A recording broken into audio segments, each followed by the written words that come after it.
Romanos. Romanos capítulo 1. Hoje nós iremos continuar a nossa exposição, nossa série que começou semana passada. Romanos capítulo 1, do verso 8 ao verso 15. Você já sabe, muito possivelmente, por todo o movimento da liturgia, que a gente vai falar de comunhão, né? No entanto, o texto talvez nos surpreenda, hoje te surpreenda, porque há uma subversão de expectativa. Nós iremos ampliar um pouco esse conceito. Assim como ontem, né? O estudo dos casais, a maioria dos grupos foi ontem. Nós nos reunimos como famílias para falar que a família não é tudo e que a família da igreja deve ser cuidada por nós, inclusive aqueles que não estão dentro desse padrão que nós precisamos acolher também. Foi uma subversão, foi uma quebra de expectativa. O texto hoje vai também nessa mesma direção, tá certo? Nós iremos falar sobre comunhão, mas não somente com esses que você consegue ver aqui. Por isso, o desafio para as crianças vai ser o seguinte: pense em alguém que é cristão, que ama a Deus, que é crente, mas que não é dessa igreja. Pode ser alguém de uma igreja que você já foi do passado. Pode ser um amigo de outra igreja aqui da cidade que você conhece. Pode ser um parente que mora em outra cidade, que é crente, que você sabe. Escolha alguém. Você vai escolher alguém, você vai desenhar. Chegar em casa, você vai conversar sobre essa pessoa com o papai e mamãe e vai orar por ela. Se quiser, vai fazer alguma demonstração de carinho visível assim, mandar um chocolate, alguma coisa, enfim, converse com o papai e mamãe, veja a condição socioeconômica financeira da família, está quase no final do mês, mas se puder, né, fazer algo, faça. Nem que seja um origami, faça um origami e mande para essa pessoa. Mande um WhatsApp, mande um vídeo, mande um áudio, tá certo? Mas demonstre amor, não só por esses que estão aqui dentro, é sobre isso que nós iremos falar hoje nessa noite. Romanos, capítulo 1, do verso 8 ao verso 15. Acompanhe comigo a leitura com atenção, com esperança, que Deus vai falar conosco. Primeiramente, dou graças a meu Deus, mediante Jesus Cristo, no tocante a todos vós, porque em todo o mundo é proclamada a vossa fé. Porque Deus, a quem sirvo em meu espírito, no evangelho de seu Filho, é minha testemunha de como incessantemente faço menção de vós, em todas as minhas orações, suplicando que, em algum tempo, pela vontade de Deus, se me ofereça boa ocasião de visitar-vos. Porque muito desejo ver-vos, a fim de repartir convosco algum dom espiritual, para que sejais confirmados. Isto é, para que em vossa companhia, reciprocamente, nos confortemos por intermédio da fé mútua, vossa e minha. Porque não quero, irmãos, que ignoreis que por muitas vezes me propus ir ter convosco, no que tenho sido até agora impedido, para conseguir igualmente entre vós algum fruto, como também entre os outros gentios. Pois sou devedor, tanto a gregos como a bárbaros, tanto a sábios como ignorantes. Por isso, quanto a mim, estou pronto a anunciar o evangelho também a vós outros em Roma. Vamos orar, irmãos, vamos suplicar a Deus que fale conosco nessa noite, que nos instrua, que nos fortaleça, que nos transforme por meio da sua palavra. Ela tem poder para fazer isso, mas precisamos pedir a Deus, porque essa é uma obra espiritual. Ore comigo, ore por mim, ore por você, ore por seus irmãos. Vamos orar juntos nesse momento. Pai querido, louvado e exaltado seja o teu santo nome. Te agradecemos por tua palavra, pela santa e bendita instrução que nós temos aqui. Te agradecemos porque esse texto vem de ti, vem para nós, e nós queremos te pedir que ele volte ao Senhor em forma de louvor, de gratidão e de santificação. Fortalece-nos na santidade, nos ajuda a crescer, nos incomoda naquilo que é necessário, confronta os nossos pecados. Acima de tudo, nos inspira a santidade por amor e devoção a Jesus Cristo, por meio da tua palavra, no poder do seu Santo Espírito. É isso que nós te pedimos, Pai, para a tua glória e também para a nossa alegria. Em nome de Jesus. Amém. O que o Evangelho faz do lado de cá? Quando o Evangelho chega também a alegria espiritual. A culpa vai embora. O peso, o fardo é retirado. Ouvimos o anúncio maravilhoso que estamos em paz com Deus. E essa paz que vem de cima, ela também se reflete horizontalmente. Temos paz com os nossos irmãos. Podemos construir relacionamentos, podemos viver em comunhão, podemos celebrar juntos, festejar juntos, cultuar juntos, adorar juntos. O Evangelho do lado de cá produz festa, celebração, alegria da salvação. O que é que o Evangelho produz do lado de cá? O Evangelho produz do lado de cá também a humildade quebrantada. Na medida que eu entendo quem é Deus em sua grandeza e glória, em sua majestade incomparável, eu também percebo quem eu sou diante dele em comparação e contraste. Sou pequeno, sou pó. E eu percebo de forma especial a provisão maravilhosa que eu recebo em Jesus Cristo pela fé. Tudo vem dele, tudo é para ele. Eu me coloco no meu lugar. Os nossos egos inflados, eles são furados graciosamente pela palavra, pelo Evangelho. Uma relação de humildade, cooperação e harmonia pode crescer nesse solo. Do lado de cá, o Evangelho produz a bendita humilhação que promove a comunhão. O que é que o Evangelho traz do lado de cá? O Evangelho também faz o nosso coração arder para o serviço. Doação, entrega, renúncia, investir no outro. Porque Cristo investiu em nós, se doou por nós, fez tantas coisas que nós não merecíamos. A oração de quem entende essa palavra é dizer: Senhor, me permite fazer alguma coisa a favor do teu reino, a favor dos meus irmãos. Eu quero cooperar, eu quero abençoar, eu quero servir, eu quero discipular, eu quero instruir, me permite fazer algo. O Evangelho produz santo, vibrante, fervoroso serviço. Quantas coisas o Evangelho não faz do lado de cá. Mas esse Evangelho, ele não é nosso em exclusividade. O Evangelho não está restrito às nossas paredes, às nossas cercas e aos nossos muros, tampouco às nossas denominações. O Evangelho também atua do lado de lá. O Evangelho também chega em outros lugares, traz festa e alegria. O Evangelho também atua em outros lugares, trazendo humilhação e quebrantamento santo. O Evangelho também atua aí fora, nos mais diversos lugares, alguns até inesperados. E ali promove santo serviço e fervor espiritual. Mas quando o Evangelho atua do lado de lá, do lado de cá, como é que a gente responde a isso? Uma coisa é se alegrar com a graça aqui. Outra coisa é se alegrar com a festa na casa do outro. Estamos do lado de fora. As luzes estão ligadas. Há barulho de música, a risada e a comunhão. E o que é que eu faço quando o Evangelho produz alegria do lado de lá? Me alegro também ou me ressinto? Dou lugar a sentimentos talvez de inveja? E quando o Evangelho ele atua do lado de lá, e quando do lado de lá ele produz humildade, como é que eu respondo a isso? Será que eu não me aproveito dessa humildade para me colocar num lugar de superioridade e talvez ser até condescendente, professoral?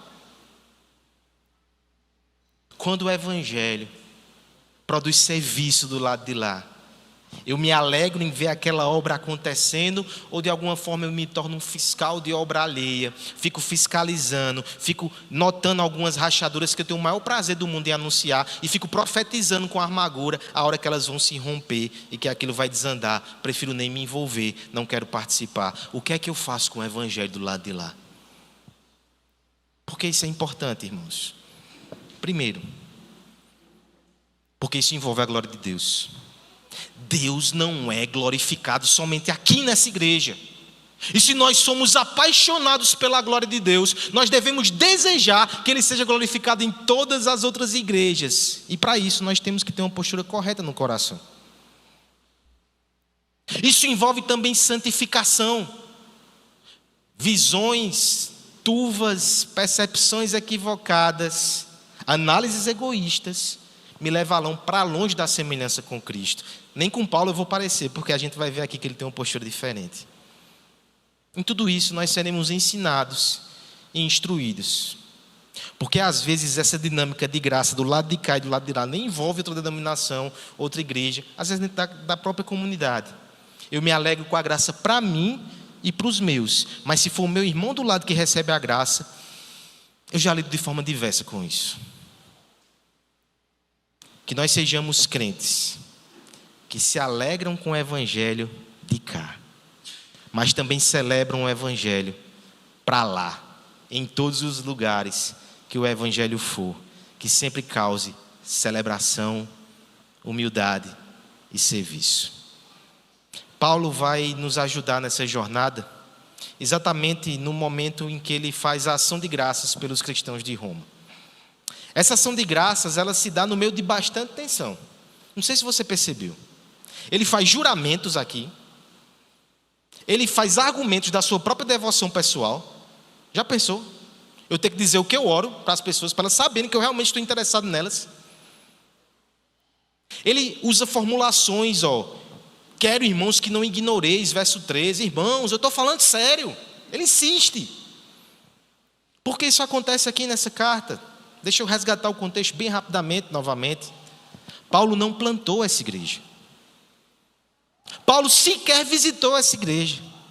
Ele não se conhece pessoalmente, grande parte desses irmãos, alguns sim. Ele deseja então ter contato com esse povo.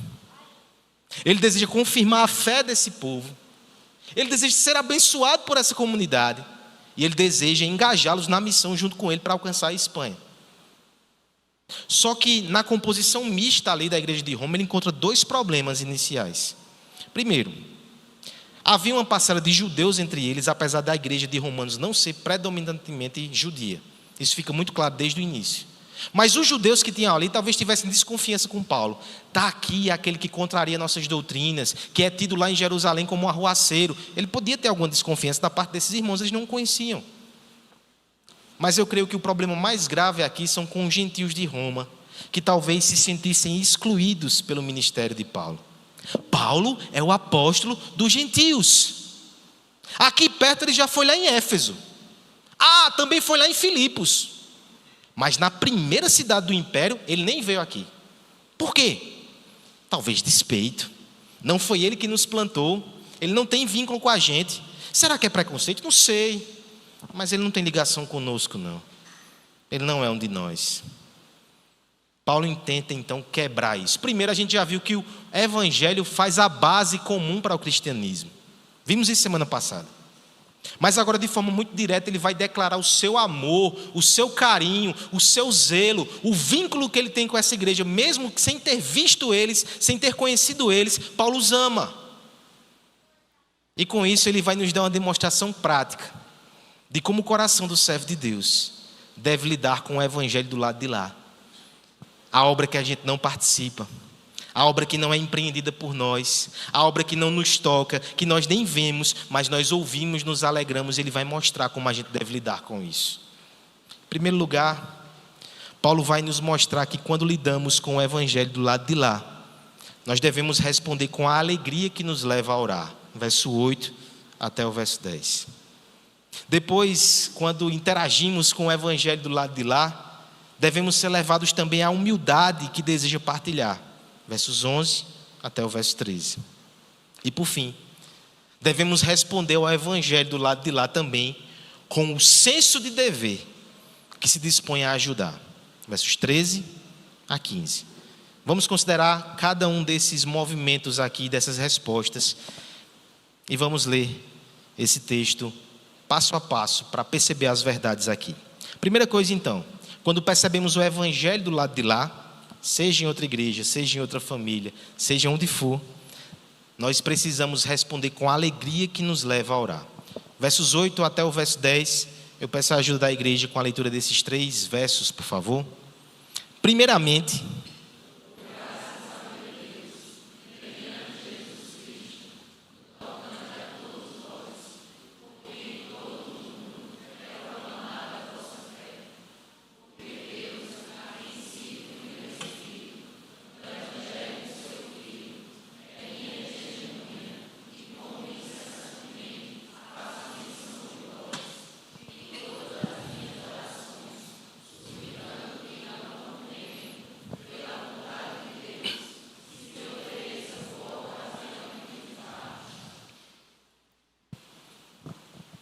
o amor não arde em ciúmes.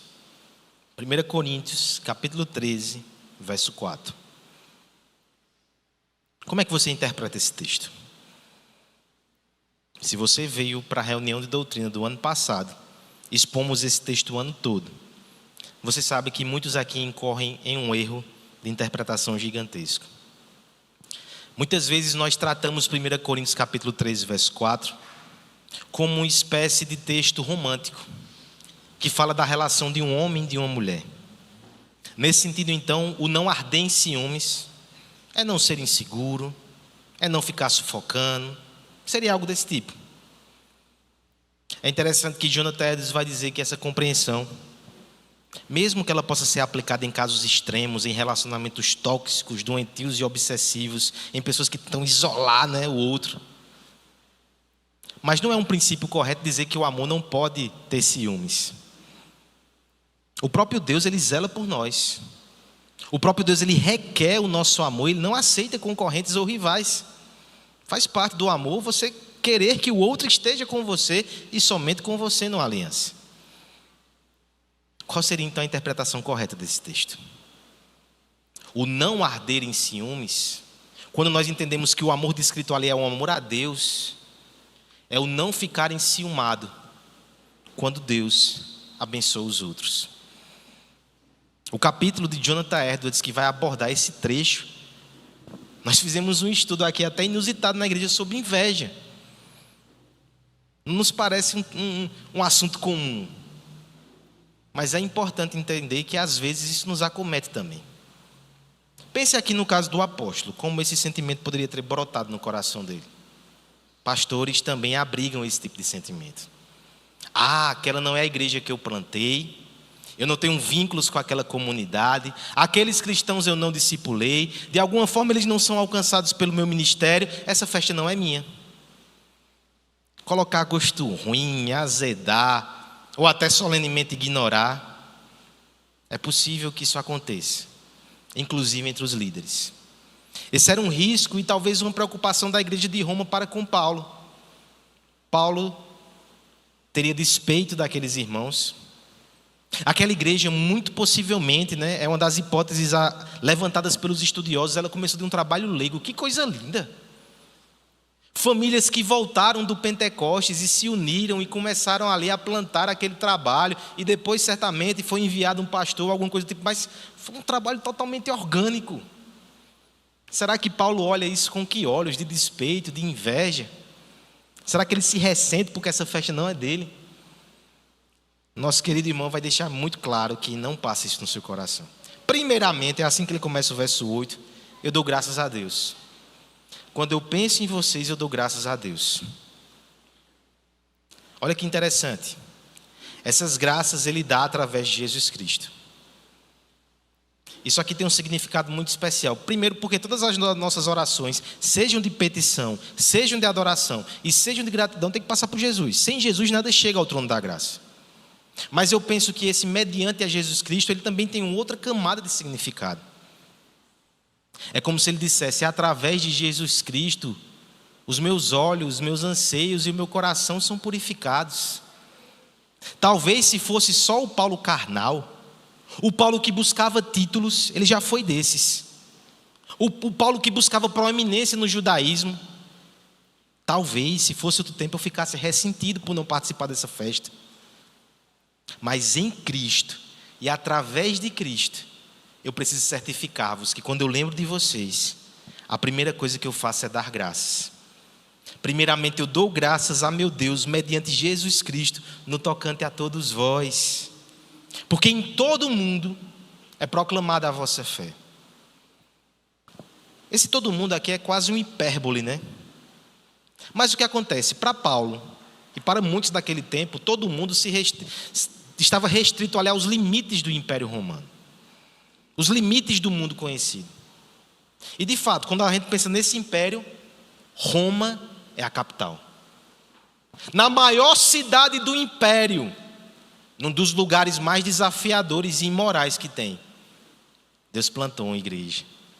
Coisa mais linda do mundo. Nem foi um apóstolo que foi lá. Foi o Espírito Santo agindo através dos irmãos. Tem uma igreja em Roma. E em todo o mundo é proclamada a fé desses irmãos. Isso se noticia no boca a boca. Tem algo maravilhoso acontecendo ali. Paulo vai dizer: quando eu penso em vocês, então, irmãos, eu dou graças a Deus. Olha que interessante, olha como isso revela uma teologia adequada. Ele percebe que se há algo de bom ali, se há algo de desejável, se há algo de justo, se há algo bonito acontecendo, é Deus que está fazendo. Se é Deus que está fazendo, a gente tem que agradecer. Olha como essa perspectiva deveria nos influenciar. O que você faz quando você está passando um stories e vê uma igreja lotada de gente adorando ao Senhor? Agradeça a Deus. Obrigado, Senhor. Não fique contando para ver se tem mais gente do que na sua igreja, não. Agradeça a Deus. Ore. Celebre. Esses são os afetos e os desejos que são moldados e transformados por Jesus Cristo. Olha como ele vai ser enfático nessa postura. Isso só me faz pensar que Paulo está dizendo que o mais comum é um comportamento diverso desse.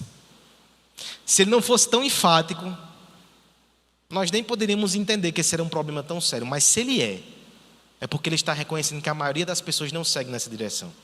É como se ele dissesse: Roma, igreja de Roma, creia. Estou sendo sincero. Verso 9, olha só como ele vai argumentar.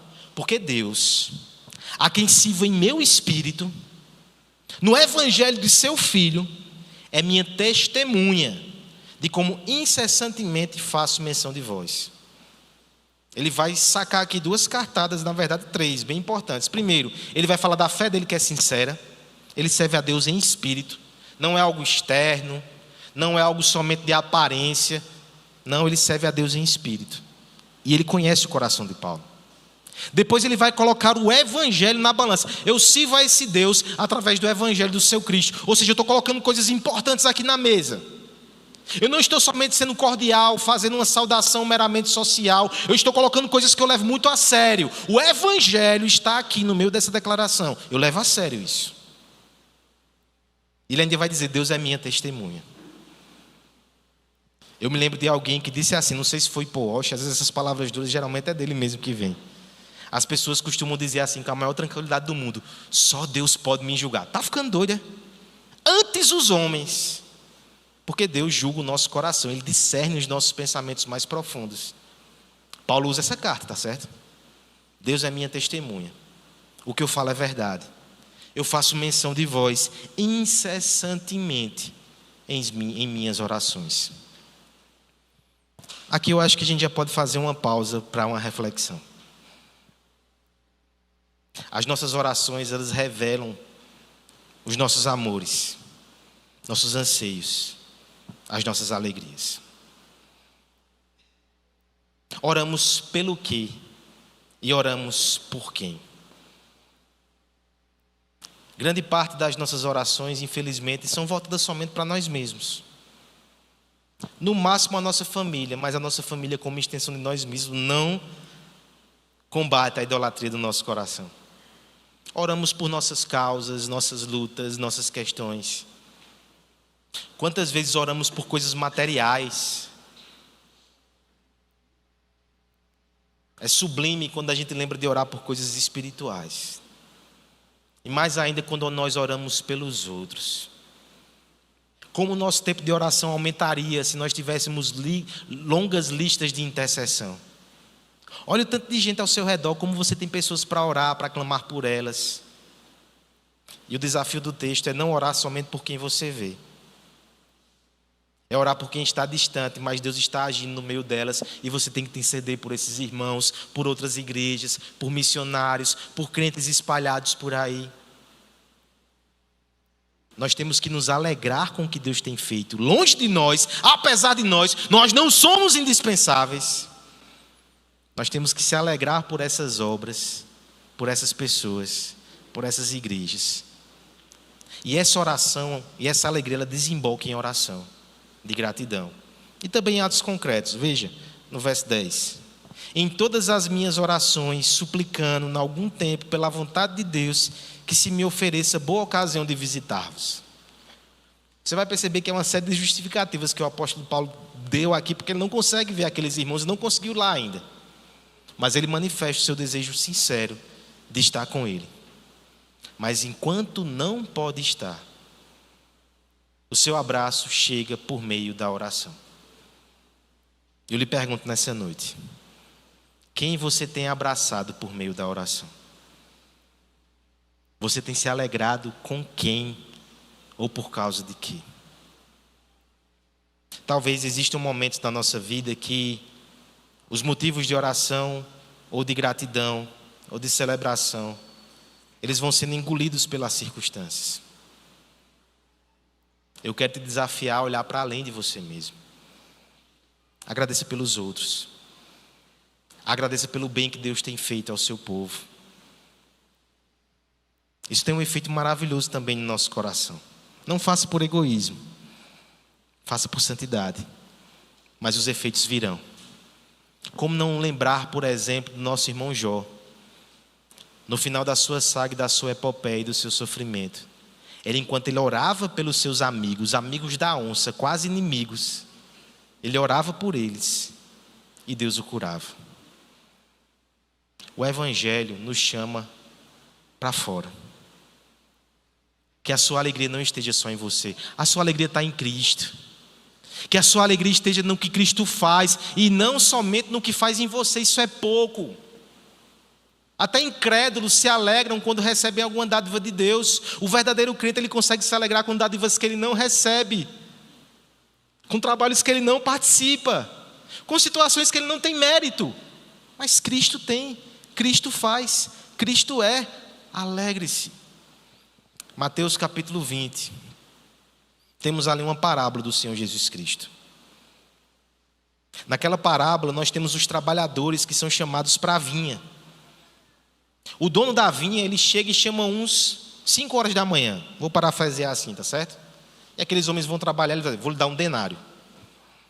Outros são chamados 9 horas da manhã, já deu para tomar um café, né? Meio-dia tem gente que é chamado. 3 horas da tarde tem gente que é chamado. 5 horas, já vai fechar o dia. Não tinha luz elétrica, imagino que de 6 horas todo mundo volta para suas casas. 5 horas. Em 5 horas lá em João Dourado tem sol ainda. Aqui em Campinas às vezes. 5 horas ele vai chamar a gente. E quando é no final do dia, o dono sai pagando 1 denário a todos. Os primeiros começam a se ressentir. Isso é injusto. De forma muito provocativa nessa história, 1 denário era um salário maravilhoso. O diarista não recebia 1 denário. Aquele dono é generoso e é bom. E ele interroga aqueles homens e vão dizer: seus olhos são maus contra mim, porque os meus olhos são bons para essas pessoas? Porque eu sou generoso, vocês me maldizem, eu dei a você mais do que você merecia. Eu fui bondoso com você e eu fui bondoso com os outros, eu fui gracioso, eu não dei segundo o trabalho deles, eu dei segundo a necessidade. O Senhor Jesus nos ensina nessa parábola que nós devemos nos alegrar não somente com as bênçãos recebidas, mas também com as bênçãos dadas aos outros irmãos. E fazendo isso, nós estamos dizendo que amamos a graça. Não somente quando ela nos favorece, mas quando ela favorece outros. Nós nos alegramos em oração, com o Evangelho do lado de lá. Segunda coisa que nós devemos fazer também, irmãos, quando o Evangelho ele opera do lado de lá, nós devemos responder com a humildade que deseja partilhar. Vamos ler agora, peço a ajuda da igreja com isso, os versos 11 até o verso 13. Porque muito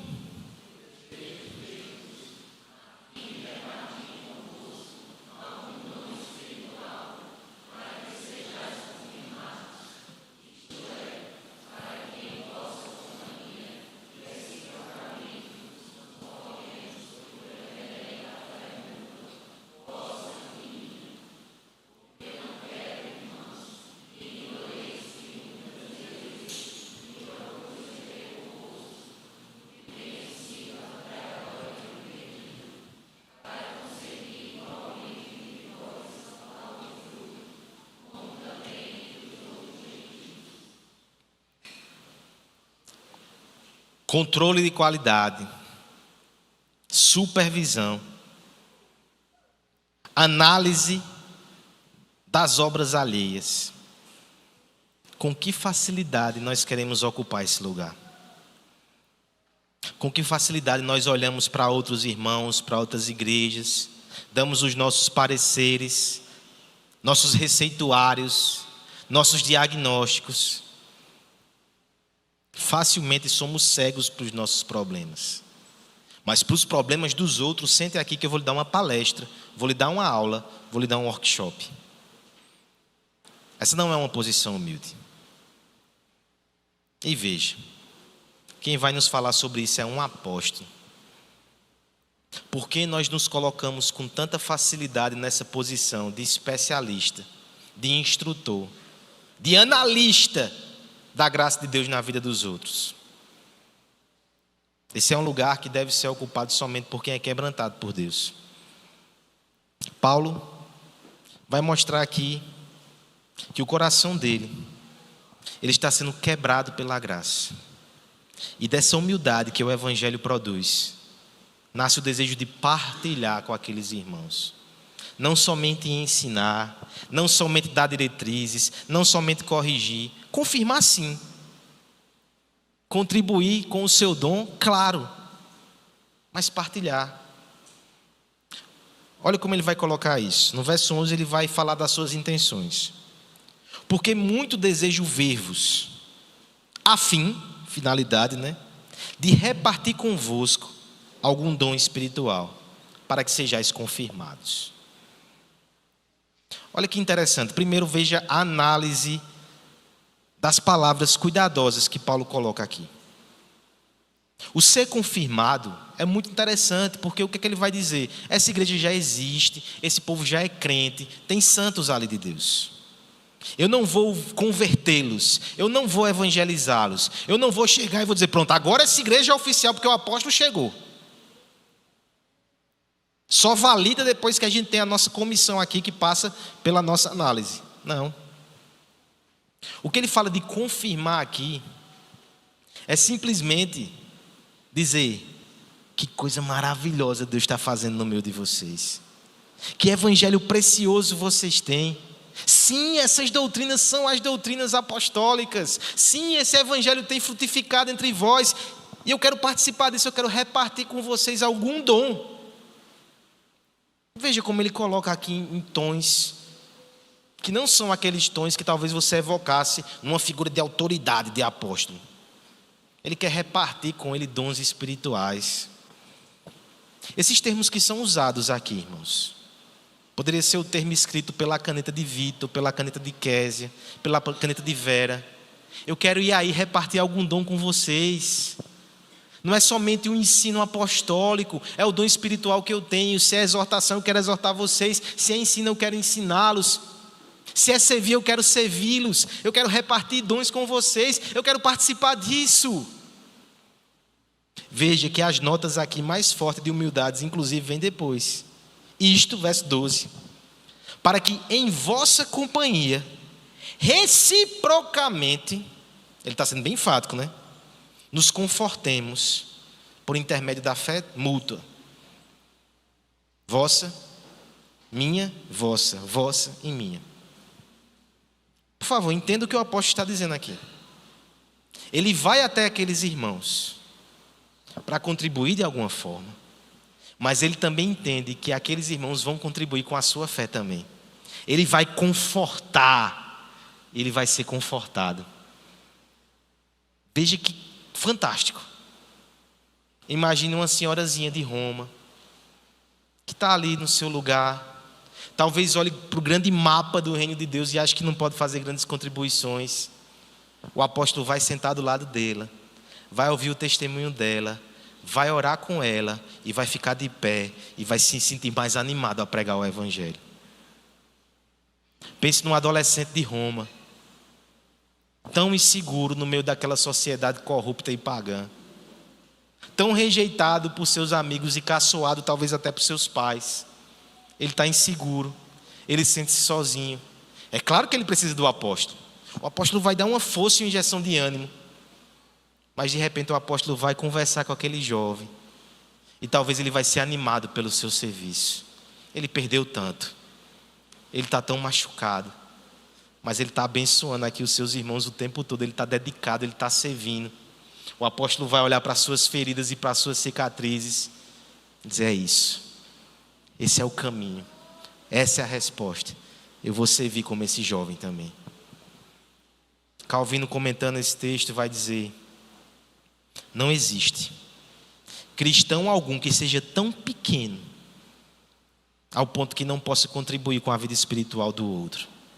E não existe cristão tão alto que ainda não possa e não deva receber da graça ministrada pelos outros. Nós precisamos uns dos outros. Há uma aplicação óbvia para a nossa própria comunidade. Porque se você não tem essa humildade de partilhar aqui dentro, é óbvio que você não vai ter lá fora. Alguns se fecham, julgam-se autossuficientes. Isso é um engano. Nós precisamos, todos nós, a começar do pastor. Quantas vezes não sou eu que sou abençoado quando vou tentar abençoá-los de alguma forma?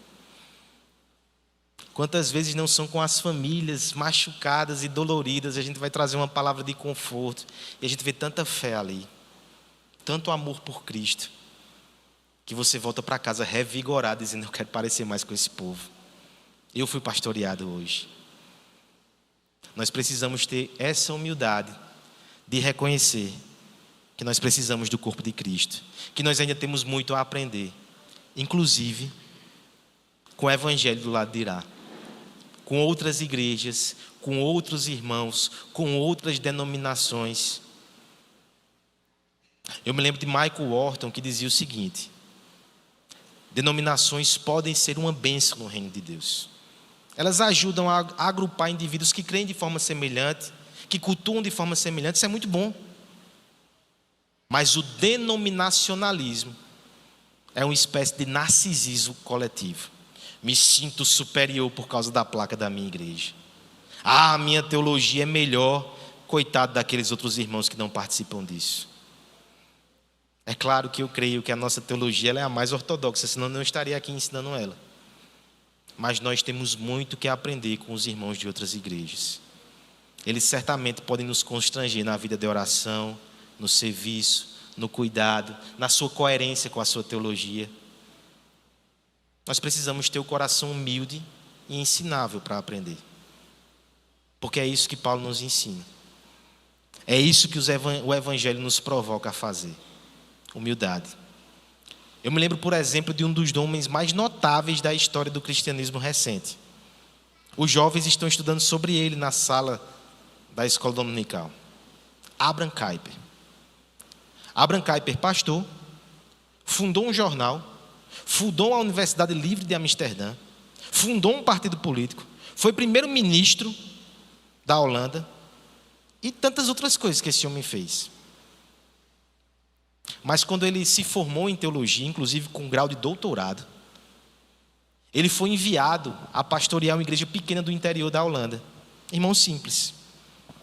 Infelizmente, a formação que Abraham Kuyper teve inicialmente no seminário e até no doutorado foi de uma teologia liberal, descria da Escritura, descria de Paulo, descria dos evangelhos em muitos aspectos. Ele foi levar esse veneno para a igreja simples ali onde ele foi pastorear. De cara, algumas irmãs do coque perceberam a incoerência da pregação do seu pastor. E sabe o que elas fizeram? Eu não sei nem se eu faria isso. Elas acolheram ele. chamavam ele em casa, mas pastor, isso aí que o senhor está dizendo, a Bíblia não diz isso não, pastor. E ele assim contorcia, mas disse que aquelas irmãs começaram a orar por ele. Olha isso, a igreja orando pelo pastor, para o pastor se converter. Ore pelo seu pastor, irmão. Tem jeito, ainda tem jeito. E ele vai relatar depois que a sua conversão de fato se deu naquele período. Ele sabia muita teologia, academicismo pela tampa, mas evangelho mesmo ele aprendeu com aquelas irmãs. Você pode contribuir na sua simplicidade com o reino de Deus, aqui e lá fora. O evangelho está te chamando para isso. E que você tenha humildade também para receber, para se abrir, para partilhar. Última verdade aqui do nosso texto e última resposta que nós devemos dar.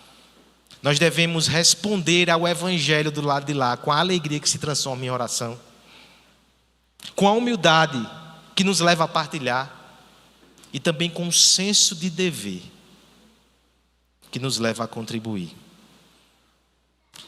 Versos 13, 14 e 15. Vamos ler e vamos concluir essa exposição, tá certo? Porque não quero, irmãos,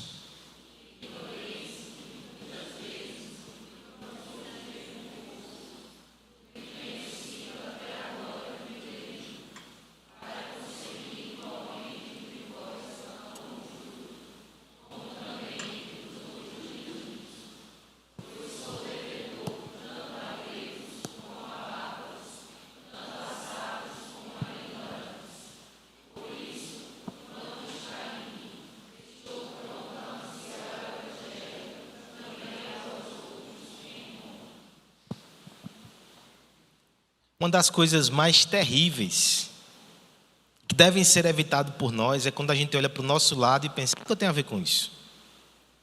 O que é que eu tenho a ver com o meu irmão? O que é que eu tenho a ver com as lutas dele? O que é que eu tenho a ver com aquela igreja? Isso está tudo distante de mim. O que é que eu tenho a ver com aqueles que estão desabrigados hoje, que sofrem com as chuvas? O que é que tem a ver? Eu sei que a gente não diz isso. Nós somos polidos. Nós aprendemos a mascarar com a hipocrisia os nossos sentimentos maus. A gente não diz desse jeito. A gente simplesmente não age. Na prática, a gente está dizendo que não tem nada a ver com essas coisas. Mas Paulo nos mostra aqui uma postura diferente. Um senso muito forte de obrigação. Primeiro, ele vai reforçar que ele quis várias vezes estar com aqueles irmãos. Veja como ele é enfático em dizer isso. Irmãos, eu queria estar com vocês. Eu fui impedido. Olha que interessante, é o Senhor que impede muitas vezes ele de fazer essas coisas. Nós somos impedidos pela circunstância tantas vezes de fazer algumas coisas que nós gostaríamos, inclusive para o reino de Deus. E é preciso ter humildade para reconhecer: quem manda é o Senhor. Se eu não posso fazer agora, eu não vou fazer. Mas perceba, se por um lado a sua humildade em se submeter revela o seu amor a Deus, a sua insistência em fazer o bem revela o seu amor aos irmãos. Insistir, querer e fazer revela amor. Aceitar, se submeter e se resignar quando Deus nos coloca em outro lugar, em outra direção, revela submissão e amor a Deus. Mas olha o que impele o coração deles a esses irmãos. Por que tanta preocupação? Por que um desejo tão ardente? Por que está querendo estar com eles de toda forma? Aqui, a explicação está aqui no verso 14.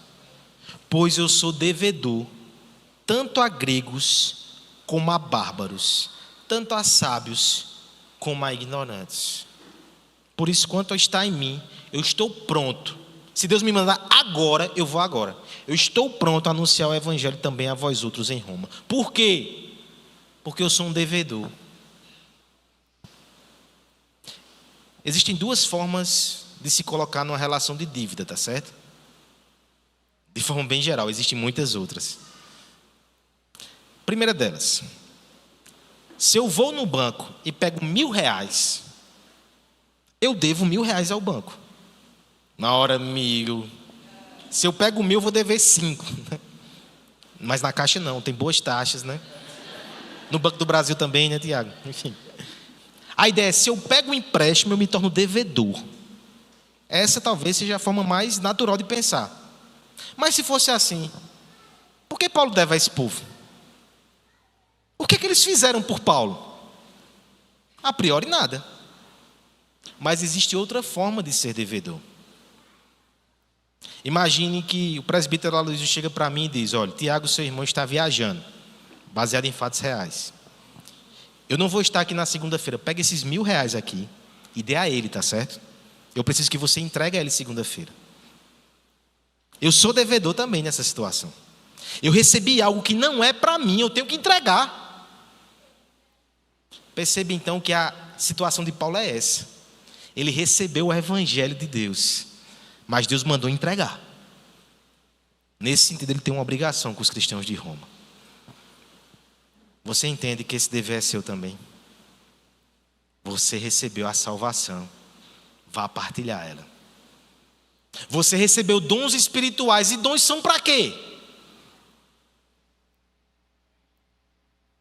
Alguém já disse assim: você não acende uma lareira somente para ela consumir o carvão ou a madeira. Você acende para aquecer outros. Quando Deus acende no nosso coração o chamado, a vocação, o serviço e o dom, é para aquecer outros. Se Deus te vocacionou, se Deus te abençoou, é para outros que você tem esses dons. Essa perspectiva de eu tenho uma dívida com gente que eu nem conheço, é isso que nos leva a pregar o evangelho. Muitas vezes nós vamos para outras cidades, nós interagimos com pessoas de condições diferentes. Olha condições diferentes aqui: gregos, bárbaros, sábios, simples. Essa ideia de grego e bárbaro é muito simples a interpretação aqui. Para o povo greco-romano, grego é quem estava dentro da civilização deles. Bárbaros eram todos os estrangeiros que estavam fora disso. Paulo está dizendo: não faço nem distinção.